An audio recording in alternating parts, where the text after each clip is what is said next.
It's 2018 and Apple still sells a fully loaded iMac at $5,300. Should you buy an iMac in 2018?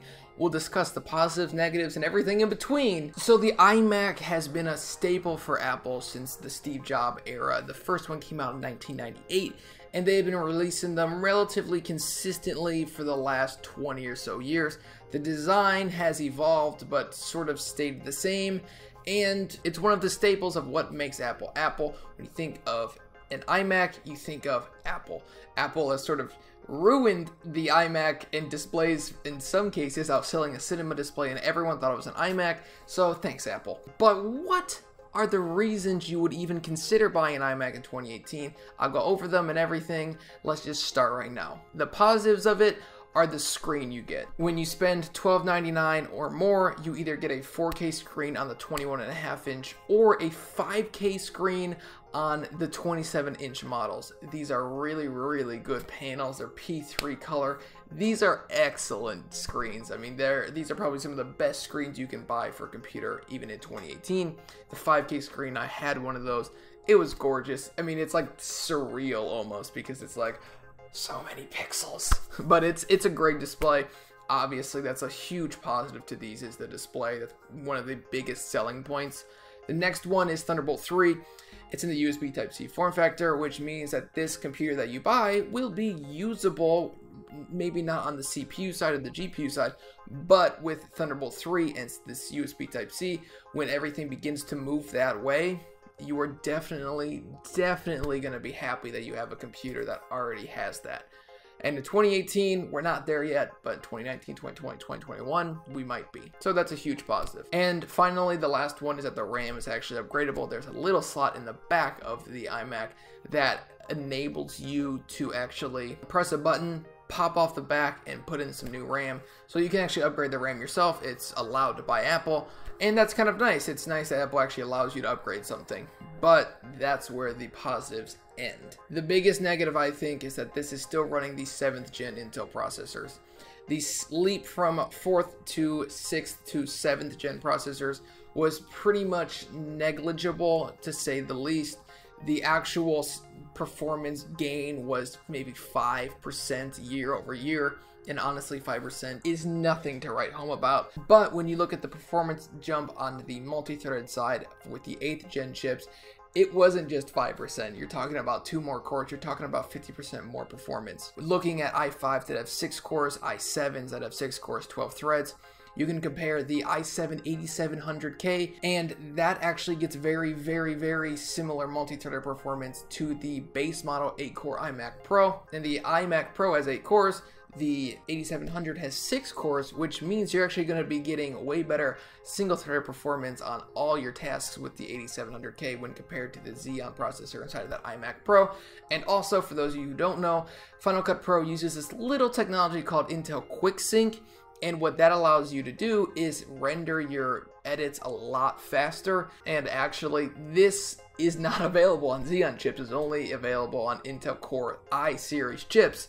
So actually, when you buy an iMac Pro, you lose out on one of the best features of Final Cut Pro and stuff like that. So I'm not really sure why anybody would buy an iMac Pro, in my opinion, but I digress. The next biggest negative is that the CPU is upgradable, actually, and so is the internal spinning hard drive. But unfortunately, the only way to do that is to cut around the display, take it off, and put a new one in. This will essentially void your warranty so fast. Actually, Tim Cook will give you a phone call and say, yo, dude, your warranty's void. But it really will void your warranty, and it's a big no-no. It's possible. I would not suggest doing it if it's a brand new machine. If it's something you buy used, then it's something to consider. But again, the 2018s haven't even come out yet, so I don't know if you would even want to buy one used. My next biggest concern is the spinning hard drive inside. They tote it as this fusion drive. It's like, oh, you still get lightning fast boot times. Yeah, because a very, very, very tiny portion of that fusion drive is actually an SSD, enough to boot up maybe a few applications and the OS on. But for the rest of your computer, everything's going to be on a spinning hard drive. And for those of you who haven't used a spinning hard drive in years, it's killer. I've used one of these with the 5400 RPM hard drive, and it felt like the computer was actually broken because it was so slow. But then I thought, oh yeah, it's got a spinning 5400 RPM hard drive inside of it. So unfortunately, you're stuck with it. Again, you can't upgrade it unless you upgrade it at the time of purchase. And it's expensive to upgrade to an SSD with Apple, but in my opinion, it's worth it because in 2018, you should pretty much always be using an SSD. And I only say that if you're buying one of these iMacs, because if you're spending $1,100 on a computer, you're able to afford an SSD.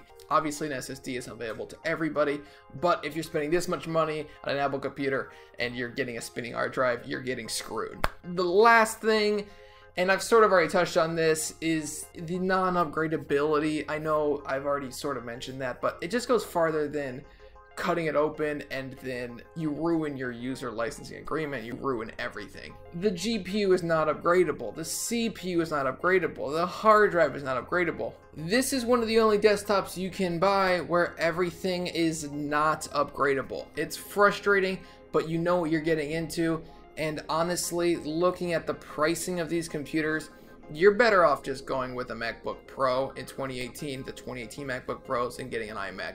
Weird to say, but actually what I think you gain is better than the iMac. Like if you want a desktop, that's fine, but you can use your MacBook Pro as a desktop and just plug it into an external monitor, and you don't have to get the world's nicest external monitors. There are great IPS displays for $200, 1080p panels, and honestly, you don't need 4K, you don't need 5K. If you're editing super high-end video, you're using super high-end cameras, which means you can probably afford super high-end computer parts. So I just don't see any advantage to getting an iMac in 2018, especially since Apple has already refreshed the MacBook Pro lineup and CPUs are getting more and more powerful every year, especially mobile ones. So those are my thoughts on an iMac in 2018. Let me know your guys' thoughts in the comment section down below. Would you ever buy an iMac? I would never buy an iMac to actually use. It makes no sense to me. If I'm going to buy a Mac, it's going to be a MacBook Pro, and I just don't see any advantage to buying an iMac in 2018. There are positives to it. There are positives with anything, but it's a big no-no in my book. It's a big no-no, big no-no. So if you bought one, return it if you can, and wait for October of 2018. So thank you guys for watching. This has been Scott with Techno Eclipse. If you liked the video, hit that subscribe button, hit that like button, and if you didn't like the video, hit that unsubscribe button. And as always, leave a super mean comment in the comment section down below. Alright, thanks again for watching. I will see you in the next one. Live streams Sunday night at 9 p.m. Eastern Standard Time. I'll see you there. Peace out.